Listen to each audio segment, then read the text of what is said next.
Salom guruh kuzatuvchilari.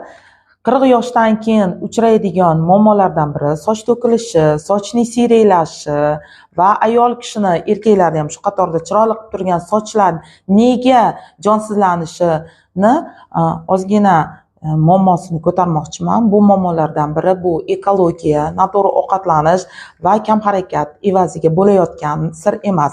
Lekin tez natija ko'rmoqchimisiz?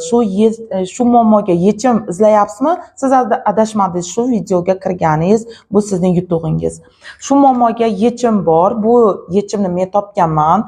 Rossiyaning mahsulotlaridan biri bo'lmish Beautybox va Chronolog'ni ichish evaziga men Yulduzxon 43 yoshimga qaramasdan o'z sochlarimda sog'lig'ini, jilovligini va uzunligini saqlab qolmoqdaman. Agar siz ham o'z muammongizga yechim izlayapsizmi?